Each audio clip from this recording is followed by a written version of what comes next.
தாரு news updates நேர்களுக்கு வணக்கம். இலங்கையில் மிக முக்கியமான ஒரு அறிவுறுத்தல் மக்களுக்கு விடுக்கப்பட்டிருக்கிறது. ஒரு எச்சரிக்கை என்றும் சொல்லலாம். என்ன காரணம்னு சொன்னால், இந்த சமூக வலைத்தளங்கள் பாவிக்காமல் யாருமே இல்லை.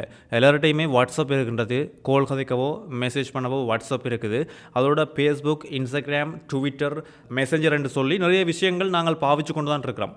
இப்படி பாவிக்கல சில திட்டமிட்ட குழுக்களாலே, அதுவும் வெளிநாட்டில் இருந்து இந்தியாவில் இருந்து நாங்கள் முன்பு கூறியிருந்தோம், அந்த லிங்க்ஸை அனுப்பி கிளிக் பண்ண அதில் இருந்து எங்களோட அக்கௌண்ட்டை ஹேக் பண்ணுறது, காசு எடுக்கிறேன்னு சொல்லி ஒரு பக்கம் இருக்கத்தக்கதா, இப்போ நட்பு ரீதியாக மெசேஜ் அனுப்பி இன்ஸ்டாகிராமில் தான் கூடுதலாக நடக்குன்னு சொல்லியும், இன்ஸ்டாகிராமில் மெசேஜ் அனுப்புகிறாங்க, ஹாய் என்று சொல்லியோ வணக்கம் என்று சொல்லியோ உங்களுக்கு ஏற்ற மாதிரி மெசேஜை அனுப்பி உங்களோட நட்பாக பழகி அதுக்கப்புறமா உங்களுடைய தனிப்பட்ட விஷயங்களை எடுத்து உங்கள்கிட்ட இருந்தே காசை பறிமுதல் செய்கிற மாதிரி, கப்பம் கோர்ற மாதிரியான சம்பவங்கள் பதிவாகி இருக்கிறது.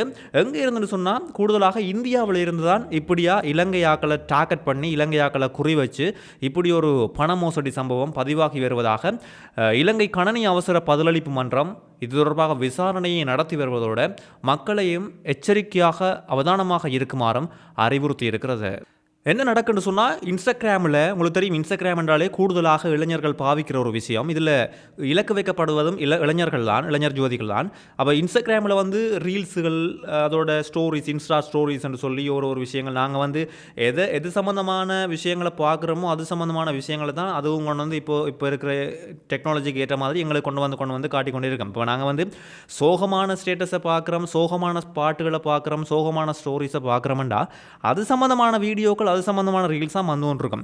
இதே மாதிரி மோட்டிவேஷனலான வீடியோஸ் பார்க்குறோம்னா அது சம்பந்தமான இதுதான் வந்து கொண்டிருக்கும். இது அல்கோரிதம். இப்படி இருக்கல இன்ஸ்டாகிராமில் ஒரு அழகான பெண்களுடைய புகைப்படத்தை ப்ரொஃபைல் பிக்சராக டிபியாக போட்டு குறுஞ்செய்திகளை அனுப்புகிறார்களாம். அப்போ இவர்களும் நம்பி ஹாய் அண்டு மெசேஜ் அனுப்பிக்கல, திரும்ப அவங்களுக்கு பதிலளித்து அவங்களோட நட்புறவாக பழகி அவங்கள நம்ப வைக்கிறாங்க. இந்த இந்தியாவில் இருந்து இந்த மோசடி கும்பல் இப்படி பெண்களுடைய புகைப்படங்களை வைத்து இன்ஸ்டாகிராமில் மெசேஜ் பண்ணி இவர்களை நம்ப வைத்து கொஞ்சம் நீண்ட காலமாக கதைத்து ஒரு நம்பிக்கையை கொண்டு வந்த பிறகு உங்களோட வாட்ஸ்அப்பில் கதைக்கலாமான்னு சொல்லி வாட்ஸ்அப் இலக்கத்தை வாங்கி வாட்ஸ்அப்பில் வீடியோ கால் கதைக்கிறது, நிர்வாண புகைப்படங்களை ஷேர் பண்ணுறது, வீடியோ காலில் அப்படி தரக்குறைவான கருத்துக்களை கதைத்து அப்படி கதைக்கிறத எல்லாத்தையும் என்ன செய்கிறாங்கன்னு சொன்னால், அவங்களுடைய தொலைபேசியில் அதை சேவ் பண்ணி வச்சு இவங்களுக்கு மிரட்டல் விடுக்கிறாங்க. எப்படி மிரட்டல் விடுக்கிறாங்க?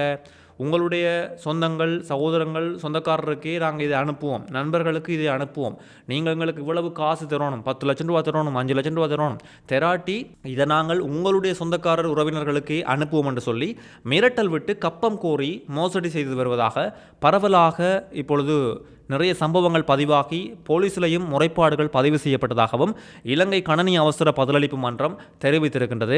இவங்க எப்படி இப்போ ஓகே உங்களோட கதைக்கிறாங்கன்னு சொன்னால், எப்படி சகோதரங்கள், சொந்தக்காரரோட நம்பர் இவங்களுக்கு போகுதுன்னு சொன்னால், அவங்க அந்த நட்புறவாக உங்களோட கதைக்கிற டைம் இருக்குது தானே, அதுக்குள்ளேயே வேறு உங்களோட சகோதரங்களோட ஐடி, சொந்தக்காரரோட ஐடி, மச்சானோட ஐடி, மாமாவோட ஐடி என்று சொல்லி அந்தந்த விஷயங்களை அவங்க கேப்சர் பண்ணி எடுத்துடுறாங்க. எடுத்த பிறகுதான் இவங்களை வச்சு மிரட்டல் விடுக்கிறாங்க. இந்த புகைப்படங்களை, இந்த காணொலிகளை நீங்கள் வீடியோ கால் கதைச்ச ஆதாரங்கள் இருக்கின்றது, அங்கே அனுப்பி விடுவோம் என்று சொல்லி மிரட்டல் விடுத்து கப்பம் கோரி பணத்தை பறிக்கிறதாக குற்றச்சாட்டுகள் எழுந்திருக்கின்றது. மிக முக்கியமாக மக்களுக்கு ஒரு எச்சரிக்கை விடுக்கப்பட்டிருக்கிறது. அப்படின்னு சொன்னால், தெரியாத நம்பரில் இருந்தோ, தெரியாத இப்படியான சோஷியல் மீடியாஸ், இன்ஸ்டாகிராம்ஸ் ஐடியில் இருந்தோ உங்களுக்கு மெசேஜ் வந்தால் நீங்கள் ரிப்ளை பண்ண வேண்டாம்னு சொல்லியிருக்கு.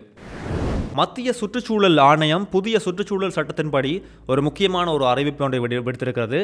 அதாவது இந்த ஒலி மாசுபாட்டுக்கு எதிராக இந்த ஒரு அதிரடி நடவடிக்கை ஒன்று எடுத்திருக்கிறாங்க. அதாவது சவுண்டை கூட்டி விட்டு கோயில்லையோ அல்லது திருமண மண்டபங்கள்லையோ அல்லது ஏதாவது ஃபங்க்ஷன் கொண்டாட்டங்கள்லையோ, ஃபேக்ட்ரிஸ், முக்கியமாக இந்த தொழிற்சாலைகளில், கட்டுமான வேலைகளில் அதிகமாக சத்தத்தை எழுப்பி சுத்த இருக்கிற ஆக்களுக்கு டிஸ்டர்ப் பண்ணுற மாதிரி இருக்குமாக இருந்தால் அவர்களை எந்தவித பிடியாணையும் இல்லாமல் உடனடியாக அதிரடியாக கைது செய்யலாம் என்று சொல்லி அதிகாரிகளுக்கும் ஒரு உத்தரவு பிறப்பிக்கப்பட்டிருக்கிறது. காரணம் என்னென்னு சொன்னால், இந்த சத்தங்களால் பாதிப்புகள் அதிகமாக வருதுன்னு சொல்லி அதுக்காகத்தான் இப்படி ஒரு சட்டத்தை கொண்டு வந்திருக்கிறாங்க. பிடியாணை இல்லாமலே கைது செய்யலாம் என்று சொல்லப்பட்டிருக்கிறது. இது ஒரு பெரிய குற்றம் என்றும் சொல்லப்பட்டிருக்கிறது. அதாவது அதிக அளவில் ஒலியை எழுப்புவது ஒரு குற்றம் என்று சொல்லியும், இதுக்கான இப்போ திட்டமிடல் தான் போய்கொண்டிருக்கு. இன்னுமே இது நடைமுறையில் வரையில் திட்டமிடல் போய்கொண்டிருக்குது. வெகு சீக்கிரம் இதுக்கான நடைமுறை வரும் என்று சொல்லியும் அதிகாரிகள் தெரிவித்திருக்கிறார்கள்.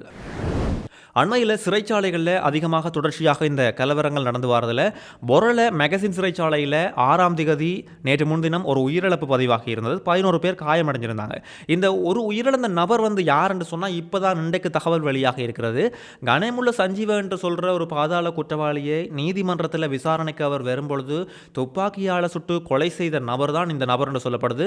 கோமாகம கட்டுவான என்ற இடத்தை சேர்ந்த 35 வயதுடைய முகமது அஸ்மான் ஷெரீப் டீன் தான் இந்த நபர். முகமது அஸ்மான் ஷெரீப் டீன் தான் இந்த நபர். 35 வயதுடைய நபர் சிறைச்சாலை கலவரத்தில் மெகசின் சிறைச்சாலைகளிலேயே துப்பாக்கி சூட்டால் உயிரிழந்த நபர் என்று சொல்லப்படுது.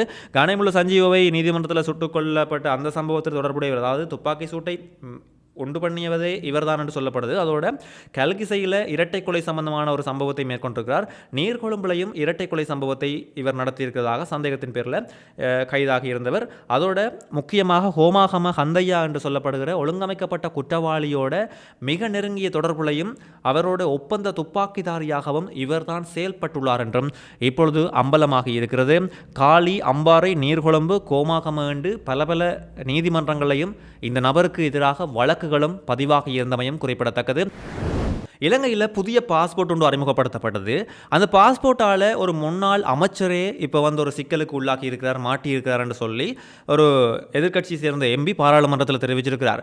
ஆறுன்னு சொன்னால் ஒரு முன்னாள் எம்பி, பேரை குறிப்பிடாமல் ஒரு முன்னாள் எம்பி பிரித்தானிய குடிவரவு அதிகாரிகளால் தடுத்து வைக்கப்பட்டு விசாரிக்கப்பட்டு நீண்ட நேரம் விசாரிக்கப்பட்டு தான் அவர் விடுவிக்கப்பட்டார் என்று சொல்லி எதிர்க்கட்சி அமைச்சர் முஜிபுர் ரஹ்மான் சொல்லியிருக்கிறார். எப்படி என்று சொன்னால் அரசாங்கத்தையும் குறை கூறி இந்த புதிய பாஸ்போர்ட்ன்றது ஒரு தரக்குறைவான விஷயம், அதில் எழுத்துக்கள் கூட தெளிவில்லாமல் இருக்கிறதால வெளிநாட்டு அதிகாரிகள் அங்கே பாஸ்போர்ட்டை செக் பண்ணுற அதிகாரிகளால் அதை வாசிக்க இயலாமல் அது ஒரு போலியான பாஸ்போர்ட் என்று சொல்லி அவர்கள் சந்தேகப்பட்டு தான் இவர்களை தடுத்து வைத்து விசாரிக்க வேண்டிய நிலைமை வந்திருக்கிறது. ஒரு முன்னாள் அமைச்சருக்கே இந்த நிலைமை என்றால் எங்களுக்கும் இந்த நிலைமை தான் பெறும் என்றவாறாக எதிர்க்கட்சி எம்பி முஜிபுர் ரஹ்மான் தெரிவிச்சிருக்கிறார். 64 பக்கமாக இருந்த பாஸ்போர்ட் முன்பு 64 பக்கமாக இருந்தது, இப்போ 48 பக்கமாக குறைக்கப்பட்டு இருக்கிறது என்பதையும் சுட்டிக்காட்டியிருக்கிறதோட பிரிண்டோட குவாலிட்டி, இந்த அச்சிடலோட குவாலிட்டி சரியான குறைவாக இருக்கிறதாயும் மறுபக்கத்தில் குடிவரவு முத்திரைகள் கசிவது போன்ற நிலைமைகள் உண்டாகுவதால் ஒரு போலி என்ற ஒரு எண்ணத்தில் அதிகாரிகள் செக் பண்ணும் பொழுது பார்க்கிறார்கள் என்று சொல்லி முஜிபுர் ரஹ்மான் கவலை தெரிவித்ததோடு அரசாங்கத்தை குற்றம் சாட்டியிருக்கிறார். இவருடைய இந்த கருத்துக்கு பொது பாதுகாப்பு அமைச்சர் ஆனந்த விஜயபால என்ன சொல்லியிருக்கிறார் சொன்னால், இந்த கருத்தை முற்றாக நிராகரிக்கின்றோம், அப்படி அங்கே குவாலிட்டி குறைஞ்சோ அல்லது ஃபேக் மாதிரி இருக்கிறதுக்கான எந்த வாய்ப்புமே அங்கே இல்லை. அதோட 5 மில்லியன் பாஸ்போர்ட்டை இன்னும் வாங்குவதற்கு கொள்வனவு செய்வதற்கான நடவடிக்கைகளை நாங்கள் எடுத்து வரோம். அதோட டிஜிட்டல் பாஸ்போர்ட்டு எப்படி நடைமுறைப்படுத்தலாம் என்று சொல்லியும் இந்த அனுர அரசாங்கம் திட்டமிட்டு வருது என்று சொல்லியும் பொது பாதுகாப்பு அமைச்சர் ஆனந்த விஜயபால அவருக்கு பதில் வழங்கியிருக்கிறார். யாழ்ப்பாண பல்கலைக்கழகத்தில் ராமநாதன் நுண்கலை பீடத்தில் இசைத்துறையை சேர்ந்த ஒரு மாணவி, இளம் வயது மாணவி புற்றுநோயால் உயிரிழந்த சம்பவம் பெரும் சோகத்தை ஏற்படுத்தி இருக்கிறது. கண்டி மாவட்டத்தை சேர்ந்தவர் தான் இந்த பெண்.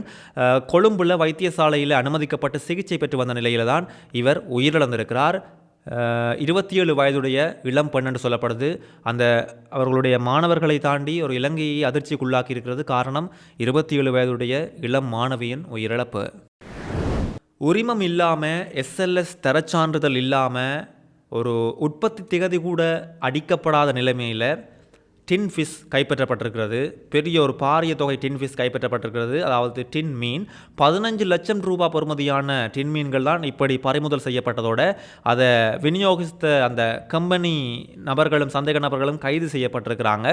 சந்தேக நபர்கள் உட்பட அவ்வளவு டின் ஃபிஷுமே இப்பொழுது கைப்பற்றப்பட்டதோட என்னென்ன விஷயம் நடந்திருக்குன்னு சொன்னால், SLS தரச்சான்றிதழ் இல்லை, உரிமம் இல்லை, அதாவது உற்பத்தி செய்த திகதி கூட அங்கே போடையில். ஆனால் பெரிய பெரிய சூப்பர் மார்க்கெட், ஃபுட் சிட்டி, சந்தைக்கு எல்லாம் இந்த டின் ஃபிஷ் போயிருக்கின்றது தான் இங்கே விஷயம். அப்போ நிறைய பேருக்கு தெரிஞ்சு தான் இந்த சம்பவம் அரங்கேறி இருக்கிறது. அதாவது இந்த உற்பத்தி செய்கிற கம்பெனியை தாண்டி இடையில் கொடுக்குறாக்கள் வாங்குறாக்கள்னு சொல்லி மக்களுக்கு தான் பாதிப்பு. இவர்கள் எல்லாமே அதை வியாபாரம் செய்துவிட்டு போகிறார்கள். அப்போ இதில் நிறைய பேர் சிக்க இருக்கிறார்கள்.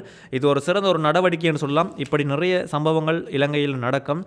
நுகர்வோர் விவகார அதிகார சபை தான் இந்த திடீர் சோதனையை இட்டு இவர்களை கைது செய்திருக்கிறார்கள். 297 கிலோகிராம் கஞ்சா பறிமுதல் செய்யப்பட்டிருக்கிறது. இந்தியாவில் இருந்து இலங்கைக்கு கடத்த இருந்த நிலையில் இந்த 297 கிலோகிராம் கஞ்சா பறிமுதல் செய்யப்பட்டதோட 2 இந்தியர்களும் கைது செய்யப்பட்டிருக்கிறார்கள். ராமநாதபுரம் மாவட்டத்தில் தான் இந்த சம்பவம் பதிவாகி இருக்கிறது. மொத்தம் இந்த ஆண்டிலேயே 212 வழக்குகள் இந்த போதைப்பொருள் சம்பந்தமாக, போதைப்பொருள் கடத்தல் சம்பந்தமாக பதிவாகி இருக்கிறதாக ராமநாதபுரம் மாவட்ட போலீசார் உறுதிப்படுத்தி இருக்கிறதோட 670 கிலோகிராம் கஞ்சா மொத்தமாக பறிமுதல் செய்யப்பட்டிருக்கிறது. 1 கிலோகிராம் 600 கிராம் ஐஸ் போதைப்பொருளும் கைப்பற்றப்பட்டிருக்கிறது இந்த ஒரு வருடத்தில். அதோட இது சம்பந்தப்பட்டவர்கள், இந்த போதைப்பொருள் கடத்தல்காரர்கள் கைதாகி இருக்கிறவர்களுடைய வங்கி கணக்குகள் அதிரடியாக முடக்கப்பட்டிருப்பதாகவும் போலீசார் தெரிவித்துள்ளனர்.